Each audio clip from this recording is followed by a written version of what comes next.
Oh my God, oh my God. Tata singabakho, ixesha sinalo lonke. For thine is thy kingdom. So kingdom so blessing and sizosebenza manje. Amen. Envelope angazi noma isalele mina noma isale ngephutha la.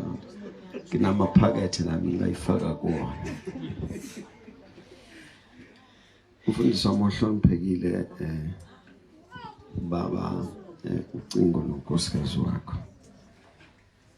Ngicela ukuba ngithathe lethuba ngikuhloniphe ngibingelele and also appreciate ithuba lokuthi ngibe khona la namhlanje. Ngibonga lesimemo osenzile ukuthi ngize la ngizofakaza ngoJesu. Abefundisi bonke abakhona phakathi la enkonzweni namhlanje ngicela ukuba ngibabingelele ngenhlonipho enkulu kakhulu. Abobaba, abomama, abantu abasha, abantwana abancane, you are all greeted in the name of Jesus Christ. Amen. Bantu benkosi amavesi ngiwaphetha strong. Manje kodwa mangiqala ulahlekelwa ithemba ngoba ngiqala nje ubonke uthi lo baba khona azoyisho cha ikhona. Hallelujah. Anjahile nginenjahile. Right mina. Amen. Mark chapter number 9 verses number 23. Ngifuna ukuba apostle wami ngithule la ubaba uBishop Ngqongoza umhlobo wami lapha eMagate esihlala naye. We are like just a family, even umhlobo wethu aphelele esontweni nasepulpit siwumndeni, so I always travel with him. Mangizana naye ngibese ngimcela ukuba size futhi la naye sizokhonza nani kwaye siyavuma. Amen. Incwadi kaMark chapter 9 verse 23.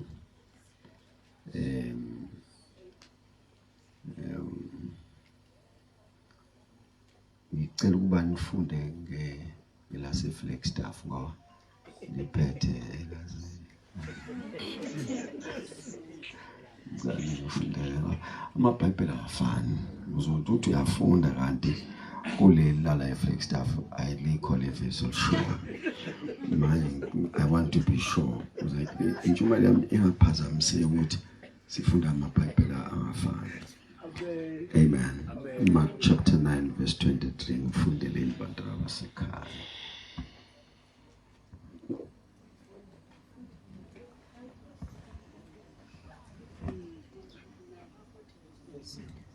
Cela silifumane njengoko libhaliwe encwadini kaMark chapter 9 verse 23. Wathi ke uYesu kuye, ewe ukuba unokukholwa zonke izinto zinokwenzeka kuye okholwayo.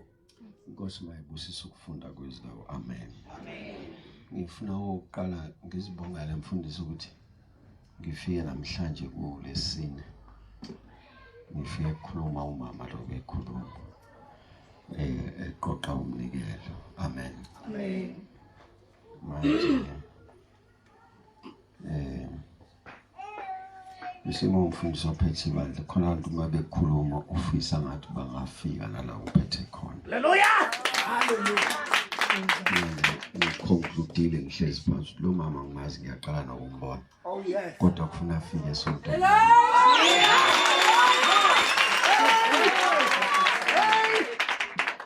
Jesus. Angathi siphethe into efanayo. Amen. Lento yakholwa. My God.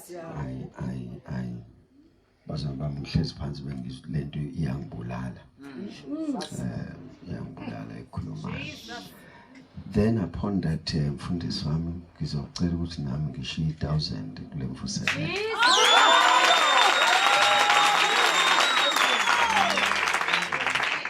Le 1000 likhishwe lo mama kumina.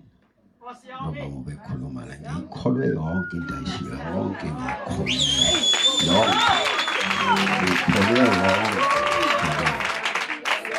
Ngikholwe yonke into ayishiya. Manje sengiyithatha ngigoduka nayo. Sesiyofakaza mhla sihlangana. Ivesi esilifundayo ngicela ukufunda nje uma ningangibulali. Ngicela ukufunda lesingisi lithi uJesu wathi kuye, if you can, all things are possible to him who believes. Elesizwe lithi uJesu wathi uma unamandla kokholwayo akukho okungenzeki.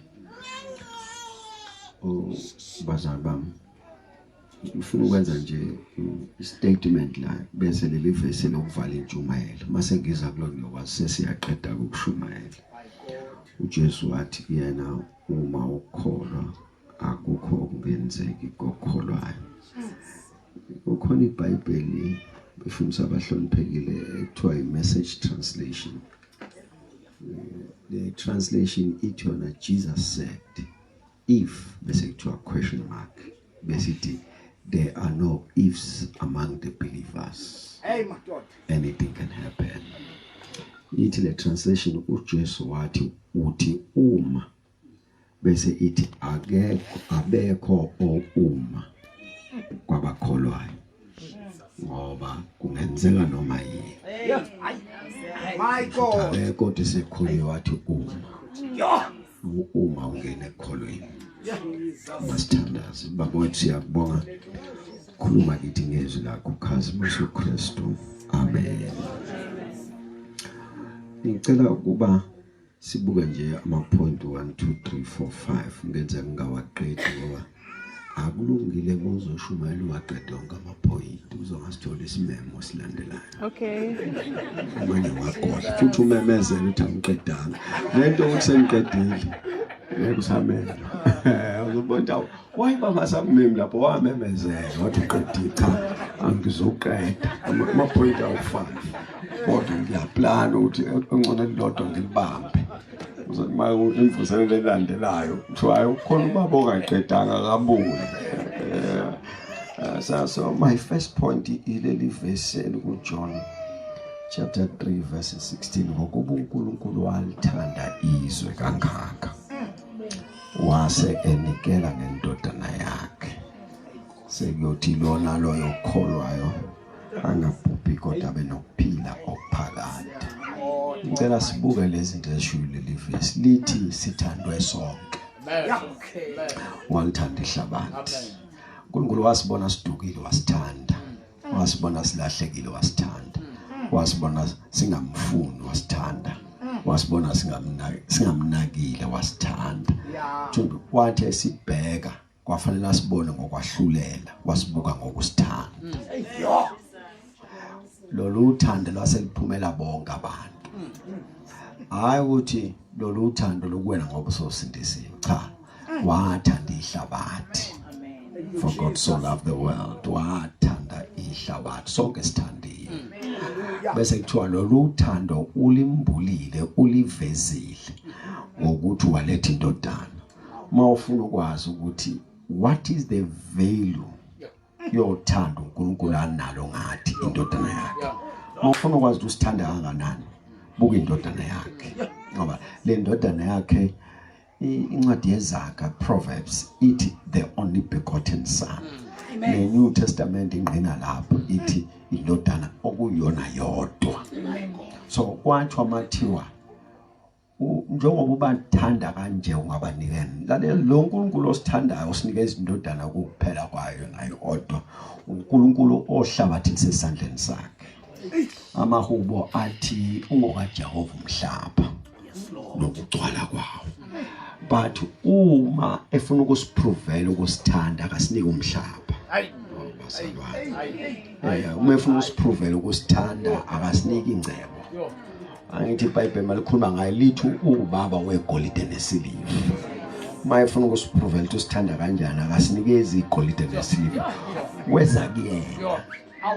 Wafuna into enevelu kuye.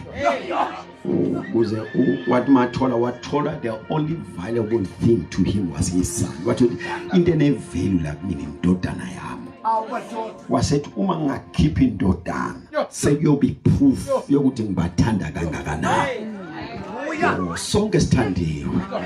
Nongakamvuma uJesu uthandiwe. Nongakamkholwa uthandiwe. Nongakamlandeli uthi sithandwe sonke. Ngicela nithi amen bazalwane bami. Mawufuna ukwazi ukuthi yini uthando lukaNkulunkulu kithi uJesu.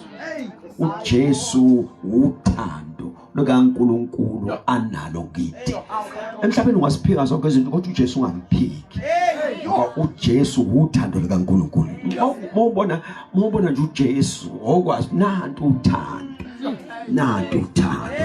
Mawufuna ukwazi ngithandwa kangakanani futhi make wabona uJesu ukuthi this is the amount, this is the value, this is the measure, isikalo sothando uNkulunkulu anaso ngami uJesu.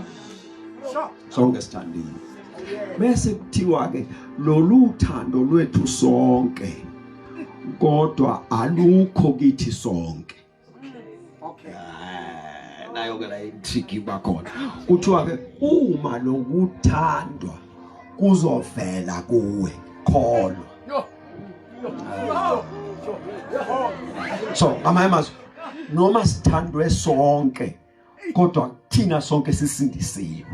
Alright. Kodwa noma singakasindiswa sonke abasindisiwe nabangasindiswanga bonke bathandiwe. Bazalwane bami. Manje ke uma ufuna loluthando kwala ulamkela ithi incwadi ukholo sekuyothi loyo naloyo okholwa. So manje ukukholwa kwamkela loluthando.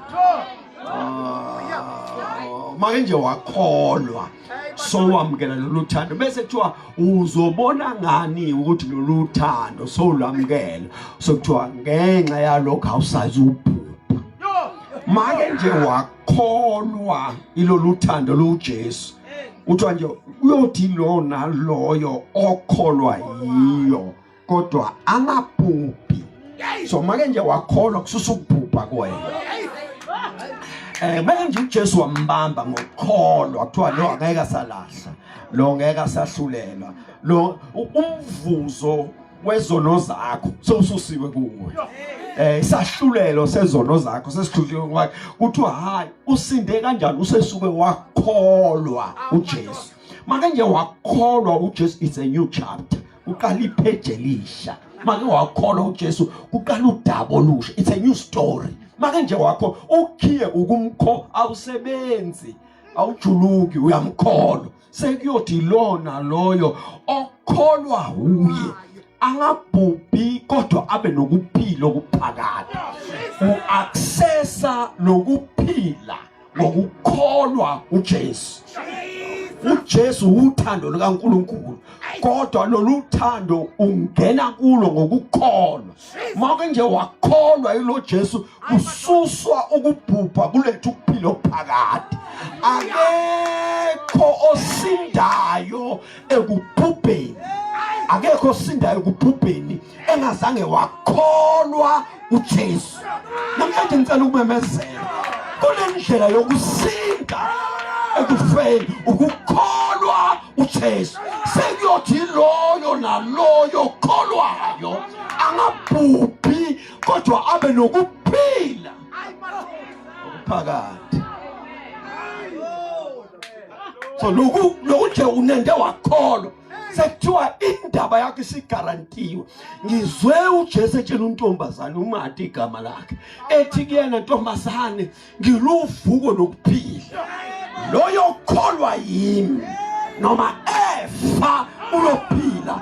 Loyo phile kholwa akasuye ukufa naphakade. Khona imfihlakalo yokukholwa uJesu.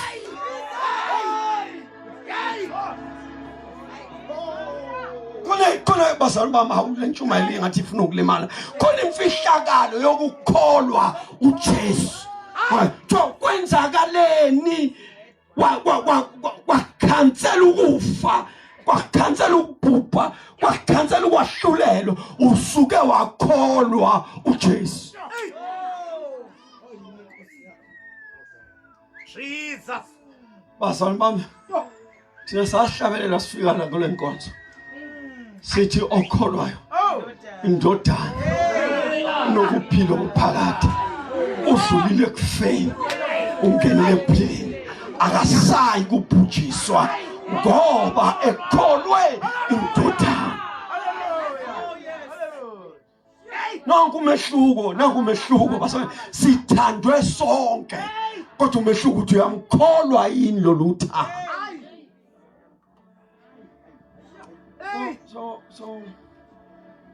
So basana bami hey man lama notes asefuna ukuduka manje kodwa angisazi ngiseqhubeka.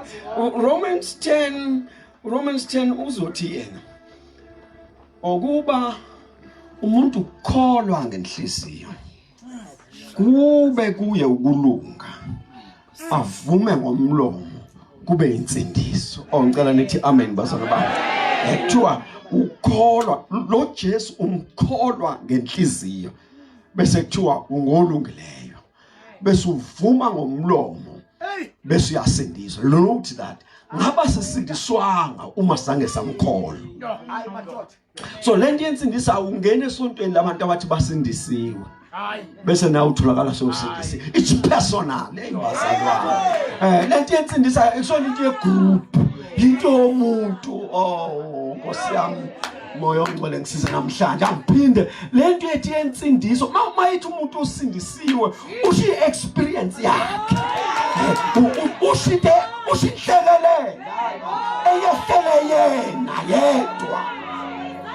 Ngake ngezwe abanye behlabelela wengqukuza bathi kwehla inhlekelele enhlizweni yami ngasithola isimanga sevangeli. Umyalezo kaJesu ke wafika sekwehle inhlekelele. Umyalezo wesiphambano soke wafika sekwehle inhlekelele ngoba izinto engangisenza angisazenza, izinto engangizikhuluma angisazikhuluma, izindlela engangizihamba angizihambi. Kwenze njani ngehlelela inhlekelele? Awuke wamkholwa lo Jesu kushintsha udaba. My God. Hallelujah.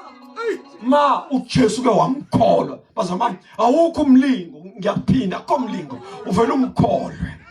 Umkholwe manje ayikho lento sokubambisa yona. Ayikho lento oyibamba no uvela ukholwe yilolu daba. Ukuthiwa yini uthi hayi lalela ngokuba uNkulunkulu walithanda izwe.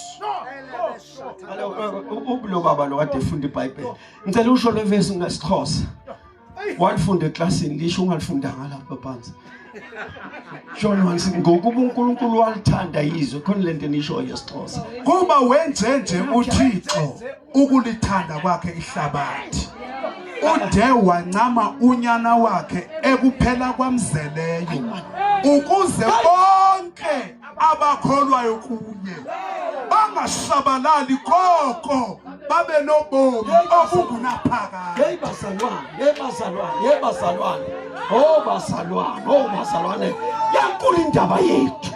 uNkulunkulu wasibuka ngoJesu wathi mangeza uJesu bayobuya bonke, nabalahlekile bayobuya, nabaqalekisiwe bayobusiseka, nabagulayo bayophila, nabafayo bayokhululwa. For God so loved. Uma ufuna ukwazi sibe njani nje sezwa lo myalezo. Mawufuna ubona ukuthi yile shintsha ubomi bethu sezwa lo myalezo ngokuba uNkulunkulu walithanda izwe. Iyonto esenze sanje asisebenzanga, sikholwe ukuthi sithandiwe. Sathi ukuba sikholwe sinje namhlanje. Ukholwa. Buke nje umhlola walento. ukholwa uJesu. From ukukholwa uJesu, then you have a new identity. Na bazamam, ngicela ukuqhubeka nalo daba mhlambe ngiyobuyela emanothini. Uthi uJohn mayisibhalela. Ukhuluma ngoJesu uJohn chapter 1. Uthi ke hayi nantu udaba. Weza kwabakhe kusho uJesu. Indaba yinde lapha ufuna ngiqale kule kuverse 12. Weza kwabakhe. Bese kuthiwa abakhe abazange bamamukele. Kwase kuthiwa sekuyoba yilona lo. Omamukelayo uyonikezwa igunya, the authority lokuba umntwana kaNkulunkulu. Buke nje umhlola wokumkholwa. Umkholwa kade umuntu, nende umkholwe ubumntwana. A new identity. Uthi ngane ndengamkholwa ngasusa ekubeni umuntu nje othandiwe ngaba umntwana. Amen. Oh, uyankulu indaba. Oh, ngezwe abanye becula ngesingisi bathi we were foreigners in relation to Israel. Oh, bese beqhubeka bathi kodwa manje yankulu indaba yokukholwa uJesu. Yankulu ngoba kona lo ngibeka umZulu nje wakaZulu kodwa ngahlangana nezwi lesiphambano, ngahlangana nomyalezo wevangeli, ngazalwa kabusha kuleli gazi. Manje singesibindi sokuhamba ngabatshela ukuthi we are no more strangers and foreigners. Ibamba. Yo, yebazalwane yankulu into yokukholwa uJesu. Sintshentshe lo Jesu. Oh, ngabe sidahliwe nathi ngabe siyabhayisa la ngaphandle. Sadecide ukumkholwa. Sathi noma singazi ukuthi siyawuphelela phi naye kodwa siyamlandela. Samkholwa singena ubufakazi bokuthi ukwazi ukwenza nonikezana. Sakholwa nje ukuthi uJesu uzile ezinkosi nomsindisi. Ngizwe ukukhuluma yena uJesu wathi ngizile ukufuna nokusindisa okulahlekile. Ngizwe ngayo uJesu wathi ngizile kuba babe nokuphila babe nakho ukuchithika.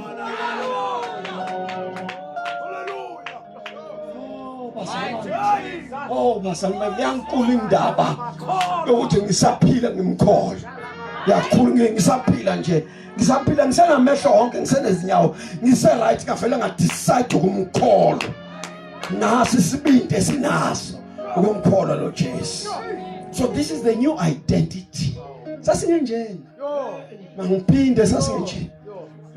Abanye bethu mangathi abaxoxela udaba labo ungamangala. Ungamangala ukuthi kanti lokhu ukukholwa uJesu nje into encane nje ukumkholwa. Ni right bazalwane. Into encane nje akusemlingo ukuvela umkholwa ukuthi Jesu ngizokulandela. La uyakhona uzokulandela. Noma ngabe uthiwa oh bazami and usizwa kahle mase singaphakathi. Hey man, ngizama ukusuppressa lento yokucula kodwa ke ngizoyithethela mayifika kodwa ngizama ukuyithulisa ngoba ngicela ukushumayela. Kodwa usizwa kahle mase singaphakathi sesimtshela sithi noma unqa angehlupheko yo kubonga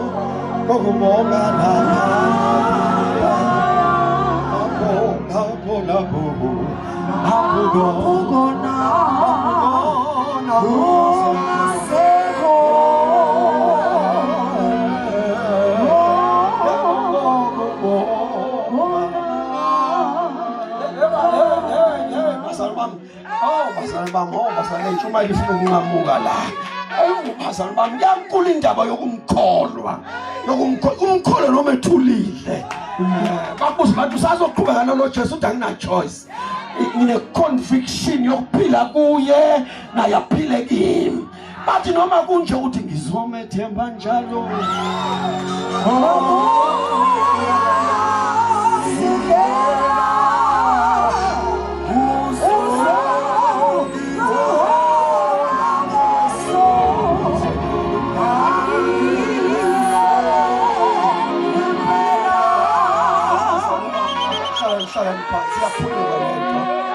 Yaphunyuka le hlala phansi yaphunyuka yaphunyuka le Jesu somlandela lo Jesu somlandela abazali bami somlandela ngenkani somlandela noma ngabe siyawa somlandela sihamba ngamadola noma ngabe kusasume umuntu wakhona umuntu somlandela uJesu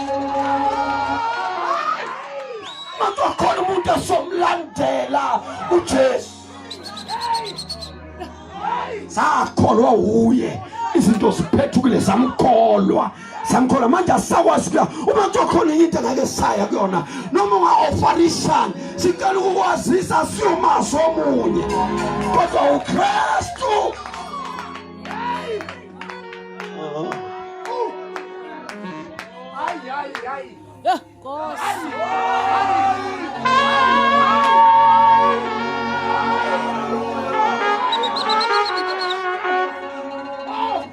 yankulu indaba awubasanhlani phansi ngizama ukushumayela ke nhlani phansi ngizama ukushumayela yankulu indaba yokumkholo yankulu indaba kuthi umsimanga ufike kanjani ngadecide ukumkholo noma ngasa understand ngimkholo noma ngasabona lutho ngimkholo ngithi lo ngimzwe athembisa uJoshua wathi angiyushiya angiyukuyekelela manje noma imeko yempilo ingathi uphi uNkulunkulu wami angimangazi angiyakaza ngithathazeli kune conviction akasoze angishiya akasoze akasiyani loThixo akasiyani lo Jesu akayekelela ngekukule wedwa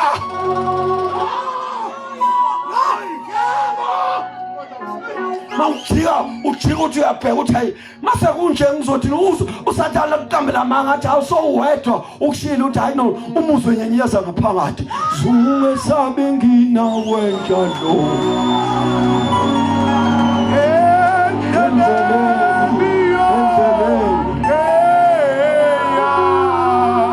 ngeke ngicule ngedwa manje umuzi ubonje yabona manje lento ayisinto ayisihobazami angazi bazami ngizokuqinisa namhlanje sengiwayekile amanothi sengikhululekile ngizokuqinisa namhlanje akuyohlale ku right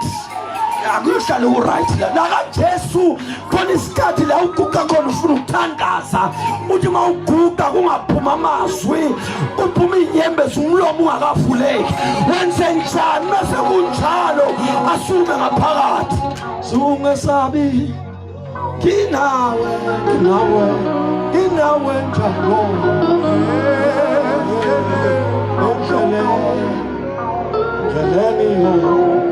Keleni yo abelade sashiya lento thina manje sihlule ukumkholwa akusekumkholwa nje sifunisela sasinesithe singasikholwa sekunemgoda siyayikhomba sithi simbonile kule ndlela simbonile vululwandle olubovu simbonile nisimana simbonile manje noma into ngathi yafika kusanyakazeki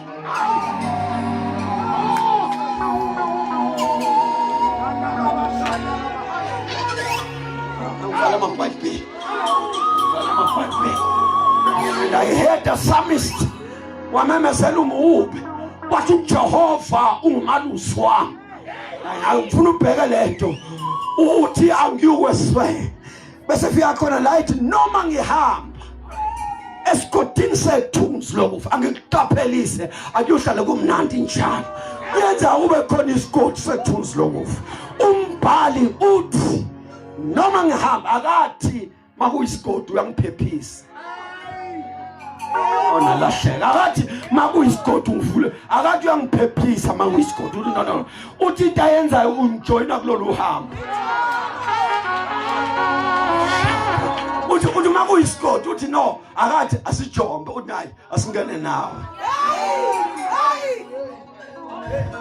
noma ungayikholwa sizoya eBhayibheli bathatha abafana baphonswa esithandweni somlilo mabethi qathatha wamphuleka kusho inkosi ithi bebebathatha usubaphonsa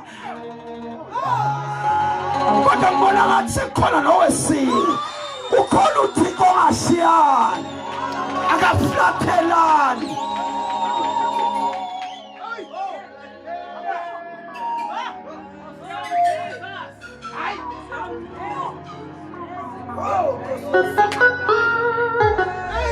Sinje sakhetha ukumkholwa. Ngabe nathi sesazilengisa izinto esibhekane nazo, ngabe kade sazilengisa, but sakhetha ukumkholwa till today. Sisamehlo. I was 9 years old when I gave my life to Christ. 40 years ngisindisiwe. Sengakutshela nje akashiyana.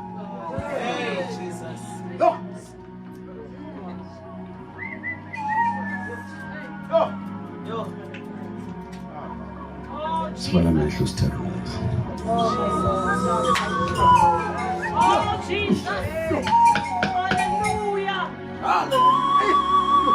Ungathandazi. Makhona phakathi kwethu uthi lo Jesu okhuluma ngaye emsimanga, ngicela ukuthatha yena nami. Inkosi nomsindisi wempilo yakho.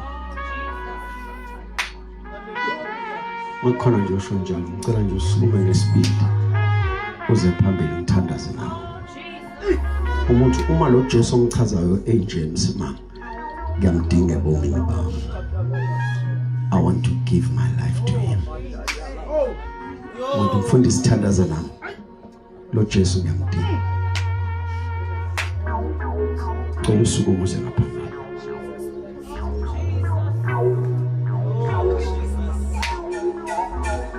Ngicela namhlanje decide ngalo Jesu. Cela uze ngaphambili sithandaza.